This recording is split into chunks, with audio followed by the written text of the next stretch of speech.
Hello, welcome to the Theology Pugcast. It's great to have you here today for a fun interview that we're going to have in a minute. But before our special guest introduces himself, we'll introduce ourselves because we assume nothing. We don't take anything for granted. This may be the first time you've listened to the show.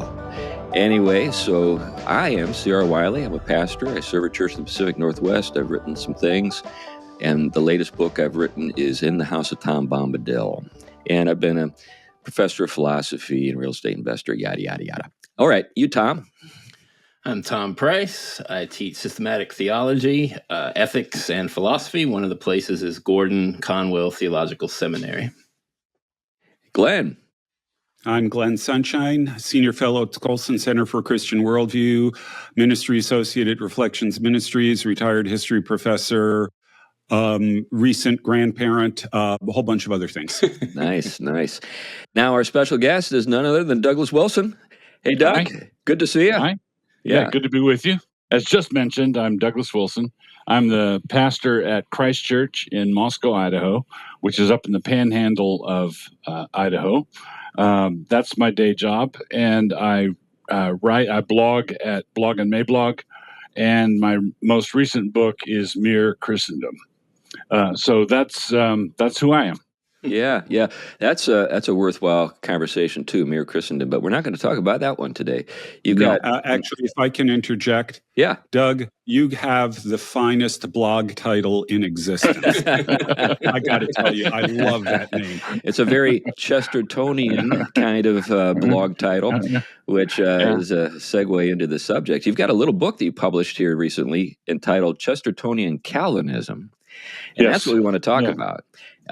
So give us a little picture of what is this thing, Chestertonian Calvinism. Okay, so Chesterton was one of my literary mentors. Another one was C.S. Lewis. Now, one of the things about Chesterton is that he is simultaneously edifying and exasperating. You're reading along, and there's just brilliance here and brilliance there, and then there's a howler of some sort, and you think, what are you doing, man? One of the howlers, basically, and this comes up again and again in Chesterton's writings, is his antipathy toward Calvinism. He never misses an opportunity to take a swing at Calvinism. And so that's one thing. But then, on the other hand, there was an essay of C.S. Lewis's where he's talking about, I think it's in his essay on Bunyan, but it's in his book, Selected Literary Essays, where he is talking about the early Puritans, and he is saying that all the connotations that go with the term puritanical have to be banished from our minds when we are talking about the first generation of Puritans, the early Puritans. And Lewis said, if I may, without disrespect, use the name of a great writer and a great Christian and a great Roman Catholic, the Puritans, were much more Chestertonian than their adversaries. And that is where the germ of this came from. There is a type of navel-gazing Calvinism that came later that Chesterton would do right to be hostile toward, introspective, morbid introspection. But the early Puritans, the early Protestants, the early Calvinists were not like that at all. And so, taking my cue from Lewis, me and Lewis, making the same point. Sorry, I'm hiding behind Lewis on this on this point. Basically, I think that Calvinism is altogether lovely, provided the people who embrace it understand it the way the early Protestants did, where it's liberation from scruples, not getting tangled up in scruples. And that's what Lewis was talking about. And so what I had a number of thoughts about it, and I thought, Chesterton would be highly annoyed at the title of a book, Chestertonian Calvinism. And so that was, I thought, an excellent reason for naming it that. Well, Well, the heaven other knows, Doug, that's unusual. You never try to annoy anybody. Only when they're Well, deceased. the fun thing too to think about is that Chesterton, in terms of his own kind of jovial disposition, is very Calvinistic in the sense you're describing. And that's another irony of this, is that he's kind of the embodiment of what you paint as being the first generation of Puritans in their outlook. Yes, when he attacks Calvinism, it's pretty clear that he doesn't know what he's talking about. It's Yeah. it's not that he sees and understands and articulates what the Calvinists are maintaining. It's a misunderstanding that he is going after, and the kind of Calvinism that I want to represent is represented well by the ebullience of someone like Chesterton. He's a man who acts like God is in control of everything. So when I got out of the Navy, and I went to university after the service, I majored in philosophy, and in the first year of studying philosophy, I've discovered Chesterton. I read the first book I read of his was Orthodoxy, and that book was sort of a lifeline of sanity for me. I was majoring in philosophy, but Right. frequently my thought was, why are we talking about this? Yeah, that's right. What's going on? Right. And orthodoxy was just sort of this bracing, God is in heaven, Yeah. man is on earth, you're finite, you don't know what you're talking about. That kind of bracing, the apostle of common sense. He was just really good for my soul. But I don't see it. The way he was good for me was not at all at odds with the way Calvinism did my soul good either, rightly understood. Right. Well, this gets us into a couple of areas that I think are really worth exploring. One is, the value of, studying philosophy, just generally speaking, but then the hazards of studying philosophy, generally speaking, and having someone like Chesterton to kind of be your, sort of your companion as you are, Right. wading into those waters. But the other thing is, Chesterton, his background is fascinating. You spend a little time in the book talking about his childhood, his education, and stuff like that. Let's get into that a little bit.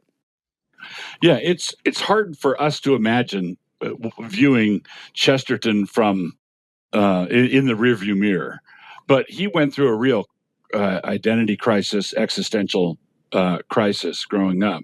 He was smart enough to know and understand the implications of ideas, and he was a child of modernity and went to art school. Didn't graduate from art school, but he went to art school and imbibed all the gunk of the modern hubristic era, and it caused him to crater. This is hopeless. He was brought to faith in part by his future wife, Frances Bogg, and first he came into the Anglican communion, and actually he had been baptized, I believe, as an infant as an Anglican, even though his parents were kind of Unitarian types. He was baptized in the Church of England. He comes to faith, coming back into the Church of England, and then later converted to Roman Catholicism. But he went through a real dark night of the soul, and he's so full of life and insight, and it's hard for us to imagine that personality going through that dark a valley. But he did. So one of the things that fascinates me, Doug, about Chesterton is that he's a Bohemian. His you don't grow up. I have a kind of Bohemian background as well, and it's a very rare thing for people who are coming out of that kind of milieu to turn out like Chesterton. Any thoughts about that? Yeah, he was a character, sort of like. One time he took a shot at Oscar Wilde, who was also that kind of character. But for Oscar Wilde, Chesterton said something. No, we can repay God for a glimpse of a sunset. We can pay for it by not being Oscar Wilde. But what but he was he. I don't want to make this sound disrespectful, but Chesterton had a shtick. He had a way of presenting himself. He was in a certain measure, he was in show business, and he was a journalist and flamboyant and out there and memorable. And he was sort of like, I would say the only other character like that would be our modern writer, Tom Wolfe, who went in sort of a surprisingly conservative direction at the older he got, but he remained a character to the end of his life. Dressed all in white and the white the suit, cape. The ice cream man. Chesterton was like that, and he was a Bohemian type culturally, but he thought like a Christian, thought and reacted and taught like a Christian. Yeah, and I also think there was a kind of even blue collar sensibility to him. He I think admired just the everyman. He wasn't overly impressed. I think with, say, cultured elites. He had a way of. He was very comfortable. I mean, after all, you think about his debates with Shaw. He was a guy who swam in those waters like a whale. He was a big man, and displaced a lot of water. But at the same time, he was a gracious guy. So, like, sometimes you hear the term winsome today, and people have a certain sense of what that means. But I don't think they mean Chesterton. But if they did mean Chesterton, I would be on board with it. You know what I'm saying? Yeah. So the modern approach to winsomeness is to split the difference. Okay, you're over there and I'm here, and maybe let me see how many things I can throw overboard of my convictions to make me more palatable to you. That's the modern understanding of winsomeness. What Chesterton did was he articulated what he believed and defended it to the hilt, and did it in a manner that was calculated to win the respect of adversaries. Mm-hmm. So he would travel around. He would debate Shaw. You mentioned his size and his debates with Shaw. He and Shaw were friends, not just. They didn't just do the thing. They were friends. And one time, Chesterton, who was very large, Shaw walked up, and Chesterton was an Irish beanpole, just a skinny little scrawny thing. I mean, Shaw, right? And so Shaw walked up to Chesterton and patted his stomach and said, "What are you gonna name the baby, Gilbert?" And Shaw, and without missing a beat, said, "Well, if it's a boy, John. If it's a girl, Mary. But if it turns out to be only gas, we're going to name it George Bernard Shaw." That's great. Well, that also has kind of an edge to it. So there's a bite to the humor, but at the same time, it's delivered in such a way that you can't help but laugh. That kind of thing. Oh yeah, it's like there's a twinkle in the eye, or it's not. It's good natured. Yeah. It's not. He doesn't.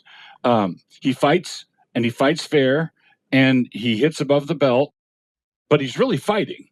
And C.S. Lewis makes a point about Chesterton in Surprised by Joy, where he says that the dazzling display of virtuosity, Chesterton's verbal virtuosity, is because he's fighting. It's the swordsmanship, the movement of the sword is glittering, but the swordsman is not putting on a show. he's fighting, and because he's fighting, that's his intent. And you can see and in fact, Chesterton says somewhere, the Christian who's fighting is fighting because he loves what's behind him, rather than hating what's in front of him. And that good-naturedness is evident in virtually everywhere in Chesterton. Yeah. Yeah. Another point Lewis makes about Chesterton that I thought was really telling is he said his style of humor appealed to Lewis. Yeah. He said he doesn't tell jokes, he's not flippant, but the humor is an integral part of his argument. Yes, it's embedded in the argument. Which I thought was a brilliant comment. Yes, Yeah. that's very. His humor is part of the structure of his mind, and it comes out in his arguments. Yeah, I think both of those points really hit to how rich an apprehension of reality someone like Chesterton had, and I think similar as Lewis, similar Tolkien, MacDonald, Traherne. I mean, there were figures in that world either influencing each other, but they were all drawn to.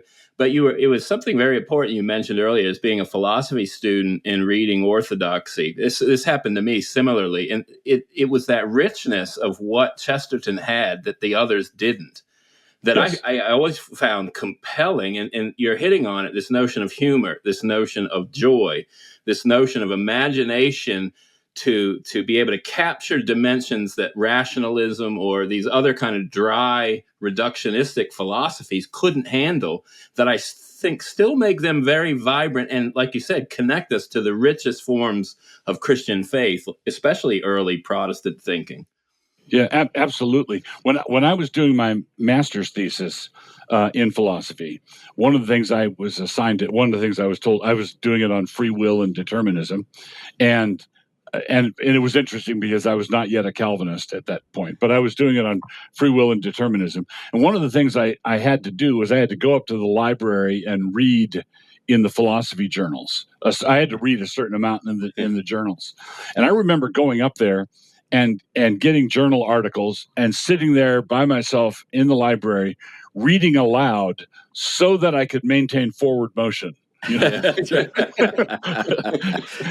I thought this stuff reads like rapidly cooling magma. It just, and I think, who are these people? What planet are these people from? And then when I turned to someone like Chesterton, who's talking about all the same great issues, but it's intelligible. Yes. The illustrations are windows that open you to the subject. They're not painted over. They're not painted murals. They're windows. The humor is a window into the argument. And it's not like they're talking about complex stuff and Chesterton's talking about trivial stuff. That's right. No, they're talking about the same issues. Yeah. But Chesterton brings clarity to it, and there's a certain kind of scribbler that just obscures everything under magma. Under pretense of intelligence. I think when I think about his background in the arts, it informs his writing. You've seen, I know, his caricatures, his doodles, and he describes like daydreaming about. There's this one. I can't remember where it's found, but he's describing laying on a bed and imagining painting on the ceiling with a very long brush. But that kind of like when you read Orthodox, titles, chapter titles like The Ethics of Elfland. Yes, and he's talking about something really serious, like you said, but he's drawing you in with a smile. That's just absolutely correct. He's another thing I like to, and I think this lines up with the point we're discussing here. I like to point out how rarely, if ever, Chesterton uses a footnote. Yeah. Now, there are times when he could have. There are times when a footnote would have helped, but you compare how rarely he uses footnotes to how many footnotes he's in. Yeah. Okay. Yeah. So, it's like an inverse relationship. This guy had something to say.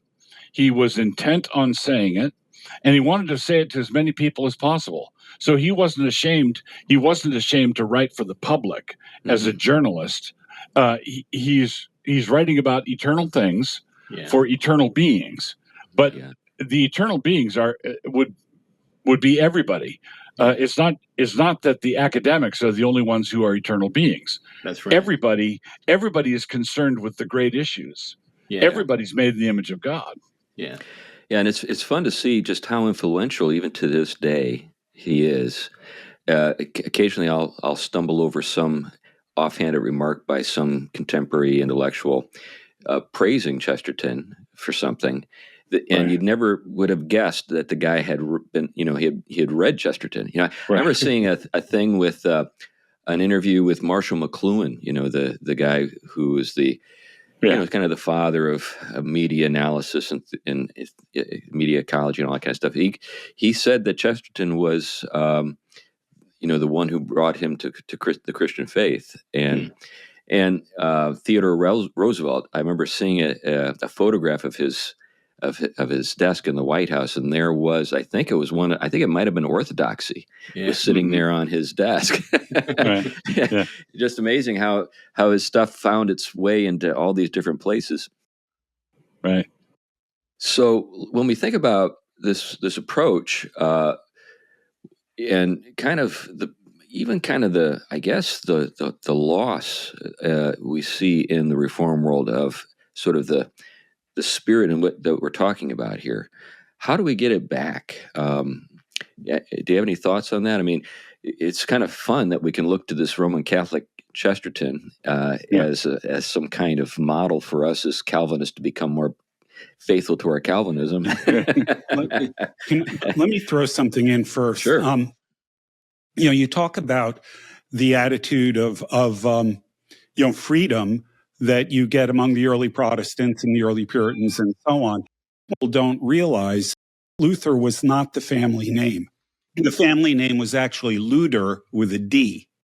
When he converted, now they had a habit in that period of always translating names into Greek or Latin for academic purposes.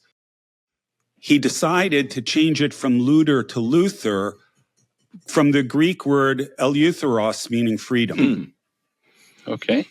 Yeah. So he was, by changing his name, he was proclaiming the freedom that he had in Christ. Right. Well, that's kind of fun, particularly considering the book The Dumb Ox, which is the biography of Thomas Aquinas that Chesterton wrote, and his treatment of Luther in it. Luther doesn't come across very well. Right. But getting to this thing that we're talking about here, this joy, this freedom, this kind of spontaneity. What do we need to do? So probably one of the best things you'll ever read from C.S. Lewis is in his magnum opus, which is English literature in the 16th century. Yeah. The first couple of chapters are sort of a literary history of Reformation era. And there are a number of striking things that Lewis says about the early Protestants there. Early Protestantism was saying farewell to all motive scratching, the internal introspection, that sort of thing. Lewis understood this, and that comes out in his essay on Bunyan, his comment about Chesterton, and in the first part of English literature in the 16th century. And what Lewis attributes it to is basically the preaching of free grace. So recovering this ebullience that requires people to learn how to live as forgiven. Yeah. The gospel declares liberty to the captives, and we have to preach the gospel as though it does that. Yeah. And then the second piece would be to learn something about the early Protestants, the early Puritans. A great starter book on that would be Leland Ryken's book, Worldly Saints. Where he talks about it. Basically, he shatters one caricature after another when it comes to the Puritans. They were not dour or sour or gloomy, and as Lewis points out in English literature, their opponents didn't bring that charge against them. Protestantism was not too grim, but too glad to be true. He says it, and so Lewis talks about the battle between Sir Thomas More and Tyndale, and Lewis is very clearly in Tyndale's corner, and he recognizes both of them as great men, but he is very, very sympathetic to Tyndale. And this is basically, I think, the secret sauce to the first century and a half of the Protestant Reformation. Now, some people want to say when the gloomy gusses started coming in, that they wanted to represent this as somehow uniquely a Puritan thing. But I would say that is a weed that has grown in every Christian garden from Pentecost on down. Yeah. There have always been the fastidious, the introspective, the Syrian monks. There are people doing that, and it was just a matter of time before that particular weed began to grow in the Protestant garden, and then, thanks to Nathaniel Hawthorne and Smith Wigglesworth and other people, that sort of, if they're going to hang me for a thief, I might as well steal something. If they're going to accuse us of being dour, well, hey, maybe we ought to be dour. That was a late development, and again, Lewis points this out in English literature. He said it, and I'm not necessarily agreeing with his exact assessment of where it started, but Lewis says it's not until Thomas Cartwright, the English Presbyterian, that we encounter the Puritan of popular caricature. Okay, that's a late development. The early Puritans were full of beans. They wore brightly colored clothing. My favorite example of this is John Owen. So I like to tell astonished students that John Owen was the quintessential Puritan theologian, and I own his commentary on Hebrews, which comes in 7 volumes. Volume, and it's small font, right? So it's 7 volumes, small font, commentary on one book of the Bible, and the first 2 volumes are the introduction. Okay, and you think, okay, this guy is the quintessential Puritan, right? But if you met him, you would think you were talking to D'Artagnan of the Three Musketeers. Hat, plumed hat, lawn top boots. You would think, John, you're the Puritan theologian. Well, Right. Well, yeah. The thing about the situation we find ourselves in is that some of the contemporary people that maybe come to mind who are stiff and dour actually think of themselves as champions of free grace. Right. But they're kind of fussy about it and censorious about it. That kind of thing. Don't get me wrong. I don't believe that we're saved by big works or little works, right?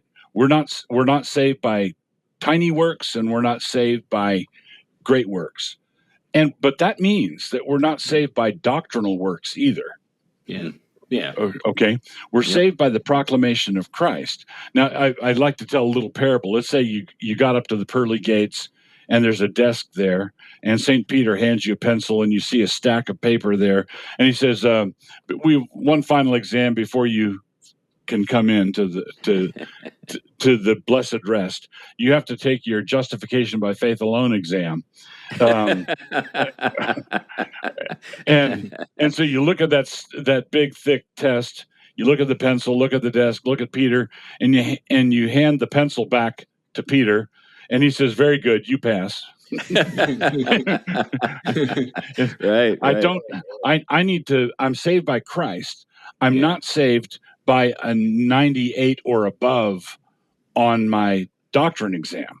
Now, it's what I like to, the illustration I like to use, and I think this is very important, is it's the difference between the electrician who wires your house and the toddler who can turn on the lights.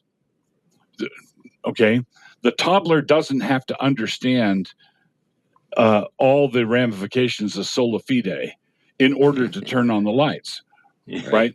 But I do want the presbytery exam when we're ordaining electricians. I want the electricians to know how to wire a house. If they don't get sola fide right, then your house is going to burn down. Bad things are going to happen down the road. You really want to be scrupulous about the article of standing or falling church, according to Luther. You want to be scrupulous about that when it comes to your ministry. But there are all kinds of people who are confused on things that they ought not to be confused about, who are nevertheless saved. And the reason they're saved is because the Protestants were right. Yeah. We're not Right. we're not saved by works. Yeah, Now- I think that's very, very important point. I mean, I do this with teaching theology. Is a lot of times you can have these students that come in with this very hard, narrowed honing in of grace to just like 3 or 4 theologians they trust, and everything else has got a serious question mark. But when I unpack the doctrines of grace and their implications, I said the truth in the gospel is not in competition with any of this stuff. And so therefore it's not a threat to it. And therefore you can engage it and bring the light into it and force the light to shine into it. And you take what truth those early fathers had, and then you weigh the other stuff. You don't have to be scared of it. You need to be confident in the gospel rather than afraid of every little figure or thinker that may or may not have everything down to a perfect formula, and yet get some of the rich things that creation is given, even through these fallen, limited humans, that can help in our sharing the gospel in the world. So, yeah, it breaks down that competition and puts Christ in the center of it all. One time when I read Anselm's Cur Deus Homo, a great illustration of this, a marvelous masterpiece. But then in the edition I had, it had a collection of Anselm's prayers in the back. So I was I read Cur Deus Homo, and then I was reading his prayers, and this was clearly a man who loved the Lord. He was clearly a brother, clearly got it. I'm going to enjoy meeting him in glory. And then I got to the prayers to Mary. I thought, man, what are you doing? We all can take that wrong turn. But the point is that blind spot, he had blind spots, unlike us, right? So he had blind spots, and I can see that because, and this is Lewis again on the reading of old books. When I read old books, I can more clearly identify their blind spots. If I'm reading 21st century writers, we often all share the same blind spot. And so I need to be cross-checked. So it's really it remains edifying. So even when I ran into his prayers to Mary, that underscored how much I had in common with him, even though I'm as violent a Protestant as it's legal to be. That's right. That's a great way to put it. I'm as violent a Protestant as it's legal to be. But I think J.I. Packer, Packer, said that we are justified by faith in Christ. We are not justified by believing in justification by faith. Right. And that's I think I know people who are still trying to fight the wars of the Reformation against Catholics. And while I've got a boatload of differences with the Catholic Church on things, that doesn't mean that Catholics can't be real believers, even if they're confused on their theology at a few points, as I undoubtedly am myself. Well, speaking of Chesterton and having an appreciation for someone who's from a different theological tradition, there's Bunyan. In your book, you note that even though Puritans are treated pretty harshly in just about everything from Father Brown to, like you said, anytime he had a chance. That's right. But when it comes to Bunyan, there's appreciation. Can you get into that a little bit? Why was Chesterton able to see good things in Bunyan? I think that first, I think that Bunyan was a literary genius, and it's sort of expected in writers' workshops these days to sneer at Bunyan because allegory is not our jam. We don't like it, and Bunyan seems to be writing sort of I don't know if you remember those old Herblock cartoons, Yeah, where every character had a little label sticking off of him telling you, what he was and stuff. Allegory seems to us to be ham-fisted, and so it's not our thing. But Bunyan had sort of a pitch-perfect ear for natural dialogue. He basically invented dialogue. He's just a staggering genius. And I think Chesterton was sensible enough and good-natured enough to be able to see and recognize that. It reminds me, I don't know if you've ever seen H.L. Mencken's obituary of J. Gresham Machen. It's really something, because Mencken says Calvinism occupies in my private cabinet of horrors. It's right next to cannibalism. So Mencken says, I just have a thing against Calvinists, but he said J. Gresham Machen was the real deal. He understood his faith. He thought in terms of it. He was consistent with it. And basically, Machen won Mencken's respect. Mm-hmm. And I think it's the same sort of thing that happened with Bunyan. And interestingly, Chesterton does the same thing with Cromwell. So Cromwell was a military genius, and so Chesterton says basically, hats off to that guy. He defeated this untutored military genius, defeats the English nobility on the plain field of battle, and Chesterton is a gentleman enough to see and recognize that, even though he's an adversary, and he does that. And he does that with Bunyan, I think, as a fellow writer and someone who sees how Bunyan is seeing the world. Yeah.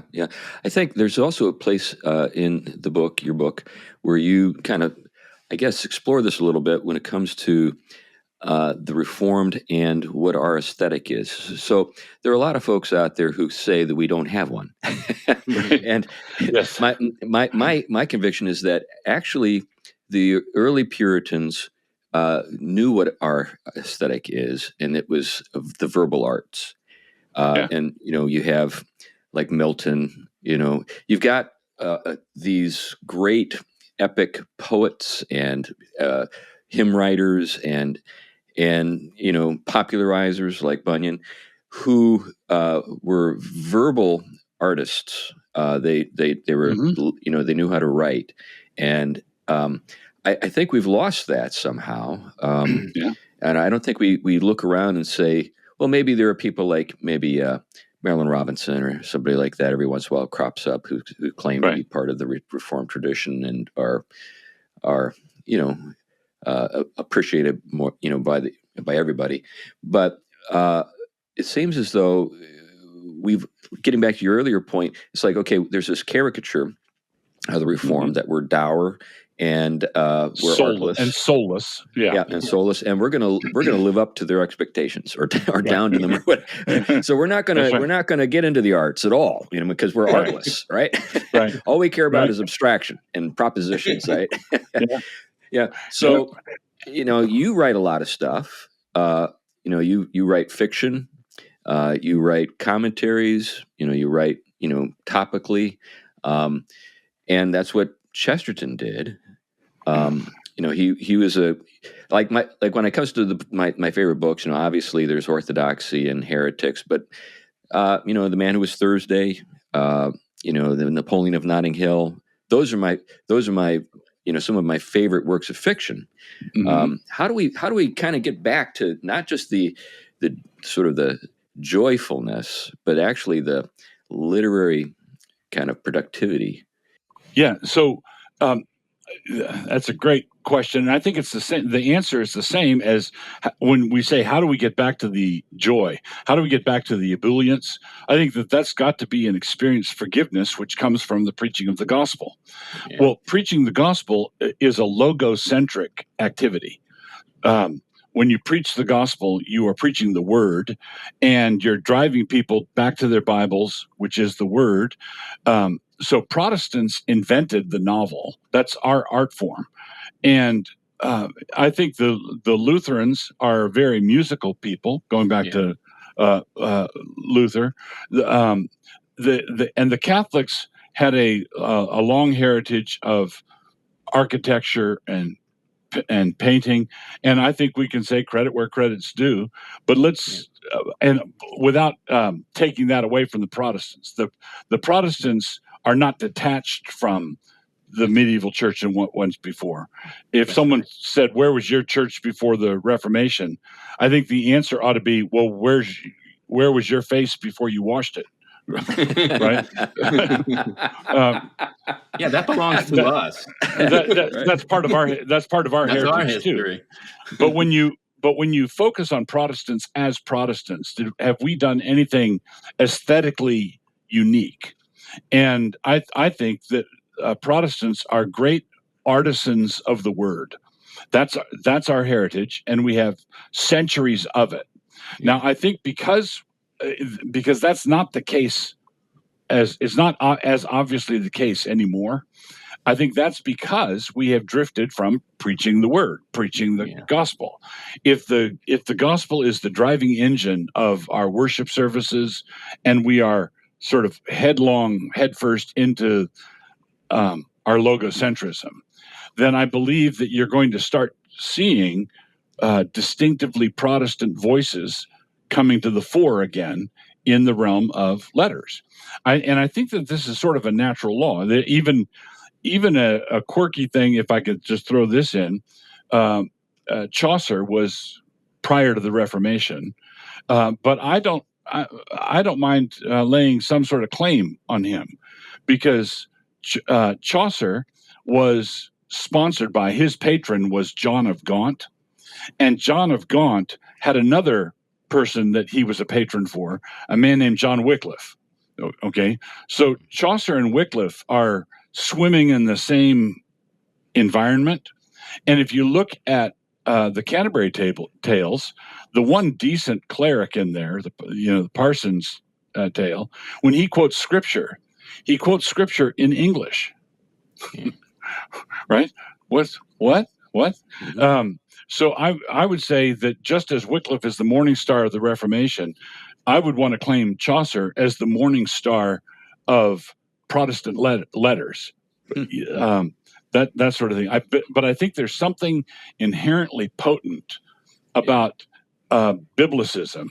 So when you when you soak in Scripture, and you understand, and you come to have it, as Spurgeon said of Bunyan, if you pricked him anywhere, his blood would run bibline. He would bleed Bible verses. And one of the things that has happened is Protestants have gotten a bad rap from the critics, because when the critics read Protestant stuff, the older Protestant stuff, the critics don't know their Bibles. Yeah. All right. And so there are all sorts of illusions and things that they're being tapped into that just sail right over their right over their head.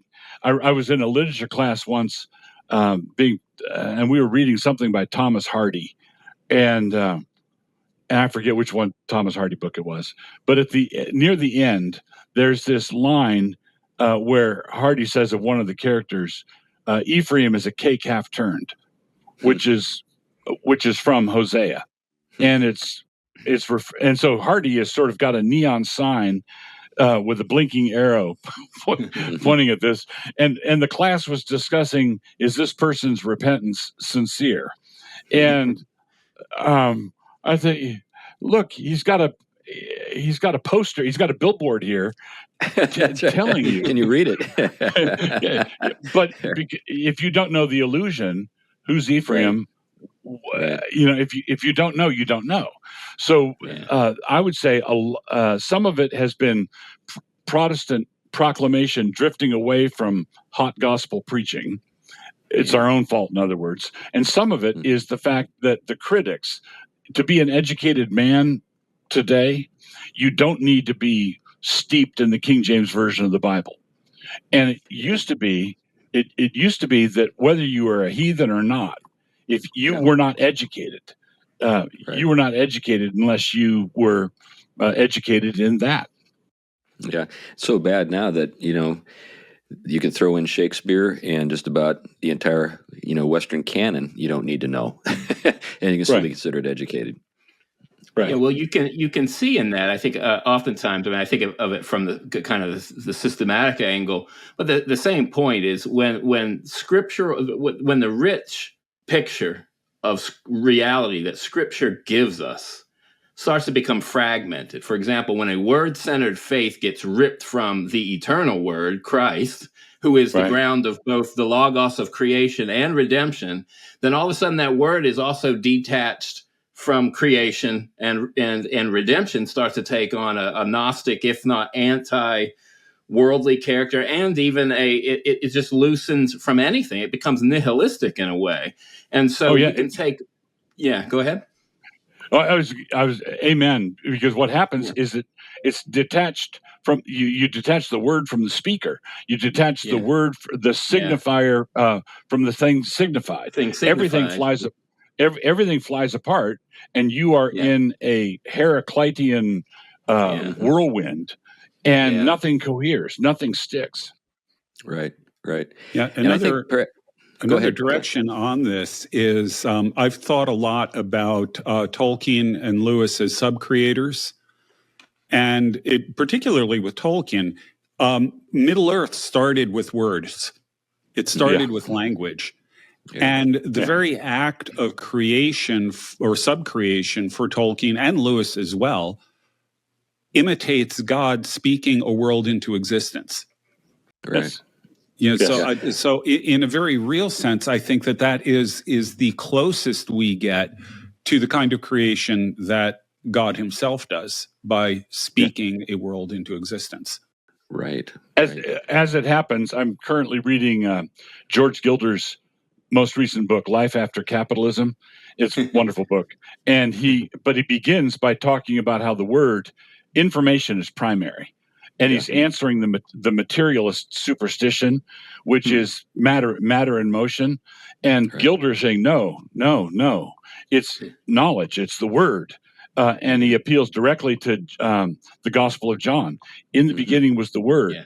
Information is primary. Wisdom is primary. The matter that's around us is simply the delivery platform. The information, knowledge, and wisdom is the salsa. Matter is just the corn chip. Yeah, that's right. That's the way. That's the way. Actually, when the more one delves into patristic thinkers, one starts to realize that's what they're up to. That the spiritual for them, which is the mind of God, the logos, is more real than the matter. The matter has less substance to it. It's the word that has the eternal word that is. And so when the word becomes flesh, that is an addition to Christ. Right. And and that is the thing. And it really gives us an insight to realities that primary, and some will even say there's almost a concretion to spirituality in the way the ancients, the biblical world, thought about it. This is why when you get into the language about resurrected body and the material dimensions, and the mortal takes on the immortal, this language is very rich. We're very removed from that. We tend to reduce everything to the least kind of reality there is when we talk about matter. Yeah, I think it's easy to kind of pick on, our own tradition, but I think this is such a pervasive problem. It's not as though there's some pocket of folks out there in Catholicism who are championing this. I mean, their own sort of, I guess, poverty when it comes to their teaching and preaching. Secular society is the same way. I mean, you go to the great institutions of our society, Harvard or whatever, you don't find anybody who really embodies this sort of rich understanding of kind of the logocentric character of reality. It's all hack work and jargon and what's the latest set of terms that we are all supposed to parrot. Yeah, we've all lost it. Yeah, yeah. Getting to this sort of thing, like one of the things about Chesterton, it's fun, is I can pick up a book if I don't know who wrote it or I don't see the cover and I start reading. I can recognize Chesterton in like 3 sentences. It's Yeah. like this is Chesterton. Yeah. Let's get into his style. Yeah. Have any thoughts on that, Doug? Yeah. Again, I'd appeal to Lewis's discussion of Chesterton's style, where it's not like you have this substance of his argument, like so much frozen yogurt, and then you go to the bar where they have the sprinkles and the M&Ms and gummy bears, and then you add the adjectives and the Yeah. metaphors. You're not Right. sprinkling the style on top of the substance. Mhm. Well, you are if you're a hack writer, but if you're a writer like Lewis and a writer like Chesterton, the imagery, the metaphors are an essential part of the argument itself. They are, and that's because Chesterton thinks that way. So it's not like he comes up with a syllogism and then goes home for a day and says, how can I illustrate this? And then looks up in a dictionary of illustrations and then sprinkles that on top. I think the illustration is there from the moment that he saw. It's simply part of the seeing, and you learn how to do this. I think you learn how to do this by reading people who know how to do it. Yeah. And Aristotle says that one of the marks of genius is ability with metaphor. You're saying this thing is like that thing, and they're not alike, and I'm going to put them together, and there's a certain twist. I think it's a glorious twist in the mind that enables us to do that. And one of the here's another example. P.G. Wodehouse. If you read P.G. Wodehouse, he's a master of the master of the comic metaphor, but that means he's a master of metaphor, and he'll bring things together that just astonish and surprise you. And if you read a lot of Wodehouse, read a lot of Chesterton. Mencken is a pagan, but he does it as well. There are people who are just gifted at that. If you do that, those who walk with the wise become wise. Yeah. Those who walk with the metaphorical become metaphorical, which is another way of becoming wise. Yeah, this reminds me of Lewis's comment concerning Aslan. I don't know if it was said about Lewis and Aslan or Lewis was reflecting upon, how he went about writing and writing the Chronicles of Narnia. There's a tendency, I think, that people have that, just as you described, Lewis had this proposition that he wanted to make, and then he sat around thinking a lot about, how do I illustrate this? Oh, I know, a lion. I don't think that's how he operated at all. I just think he started writing about a lion, and he knew all of the associations with scripture and the Lion of Judah and so forth, and just developed it kind of in a kind of intuitive way. Yeah. In fact, Lewis actually says that the Narnia stories began with an image that he'd had years before, and the image was of a little girl carrying parcels in a wood where it's snowing. And what does this have to do with anything? And then he started to write, and then at some point he says, and at some point a lion bounded in. Yeah. Well, this gets at something too. So, like when we say that maybe the sort of the most natural place for the Reformed to excel is in the literary arts, that doesn't mean that we are not enriched in our literary arts with imagery, visual imagery, or sensory data. It's just that we communicate it verbally. So there, metaphor is all about, seeing the connections and, the sort of in reality, spiritual things and physical things and how they correspond and give us some sense of their common origin and so forth. Mm-hmm. Yes, because living in God's world is all about making connections. Mm-hmm. Yeah. Mm-hmm. Okay, in the verbal realm, in the realm of writing, you're doing it with this word and that word picture and that this other word picture. A great Puritan. A great Puritan in this regard would be Thomas Watson. He is one of the most pithy and vivid Puritans out there, and he has all these homely illustrations. And you go, whoa! It's just mind blown, blown. But of course, a great painter is going to be doing the same thing, and a great architect is going to be doing the same thing, only in a different medium. A great musician is going to be doing the same thing, only in a different medium. And then we're longing for the day when all these different sorts of artists can be communicating more readily instead of locked up in separate departments. But that's not going to happen unless we recover the idea of the university. And we can't recover the idea of the university without a una.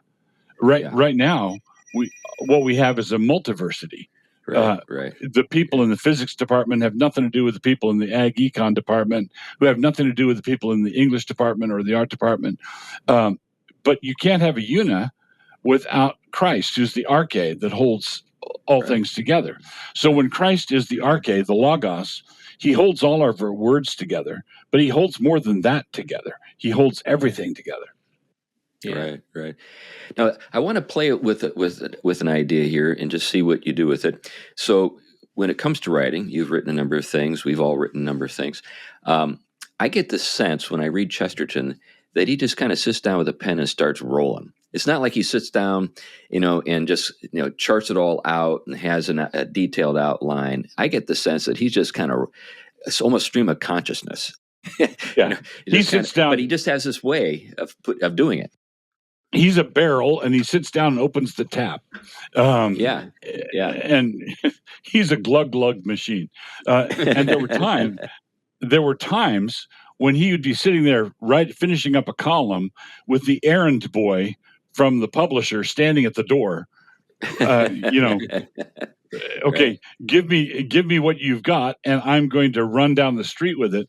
So he was writing on deadline. He was right. You're exactly right. He would just simply open the valve and go. Yeah, I think that's actually another part of the key to Chesterton is that he was a journalist. Yeah, he had to produce. Now, fortunately, he had a mind that would accommodate it. But I suspect that the more that you write, the easier it becomes. Yeah. But I think this also kind of gets to different types of writers. So, like when I think of Tolkien, Lord of the Rings and the all the tales that have been posthumously published, all that kind of stuff. He seems like he just never stopped writing, but he was a fussy guy. The stuff that was allowed to be published while he was alive was pretty small compared to all the other stuff.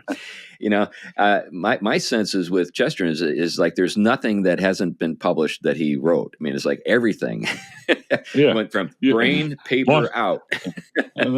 Laundry list. So Lewis once said of Tolkien that if you criticize something he wrote, he said either he had one of two responses. Either he would tear it all up and start over, or he would ignore you completely.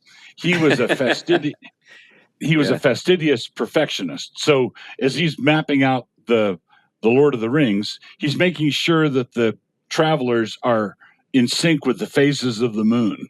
He's that kind of he was that kind of perfectionist. And Lewis, when Lewis wrote The Pilgrim's Regress, for example, which was his first Christian book, he wrote it in 3 weeks. Yeah. So he just sat down and out it came. And it looks like the Narnia stories had the same thing. It looks like the Narnia stories are this hodgepodge of minotaurs and satyrs and Santa Claus, Father Christmas. What's Father Christmas doing in here? And then Mrs. Beaver has a sewing machine, and you think, for crying out loud, where did they manufacture? Where did they manufacture this thing? Anyway, so Lewis, and it looks like Lewis is just doing all this slapdash thing. Michael Ward's Planet Narnia shows that it was not slapdash at all, and it really, really works. But the fact remains that Lewis was more like Chesterton in being able to open the valve and have a coherent thing come out than he was like Tolkien. Yeah. Well, we should probably wrap up. I mean, this has been a fun talk. Doug, it's been great to be with you here and talk about a subject that we all enjoy. And anything you want to kind of leave us with related to this particular book or anything else? Yeah, you made me think of something earlier. We just, Canon Press just recently released this. It's Calvinist poetry.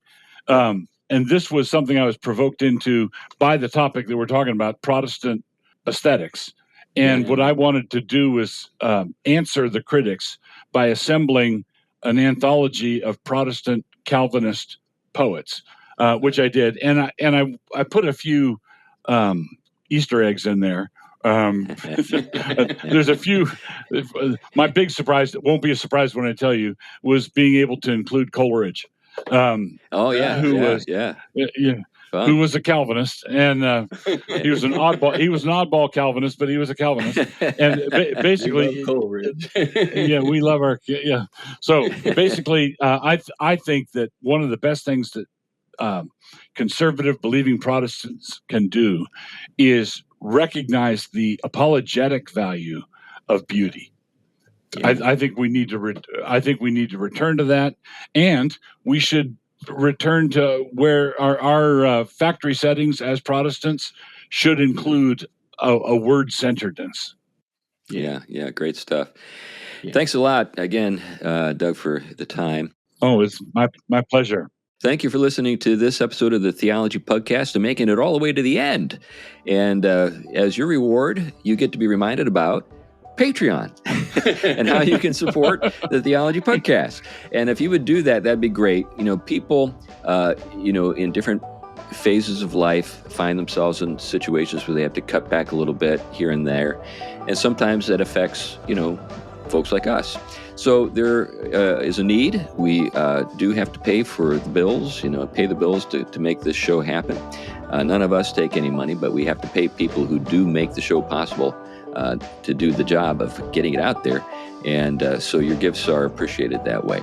Anyway, there's a link in the show notes. We'll also have a link to Doug's book.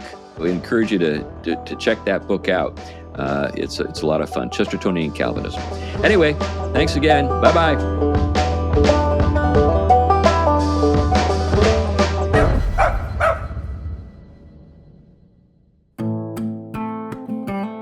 The Theology Pugcast is a ministry of Trinity Reformed Church in Huntsville, Alabama. If you like this podcast, you might enjoy another of our podcasts, the Good Life Podcast, featuring Matt Carpenter interviewing experts in their field about how their work contributes to the good life.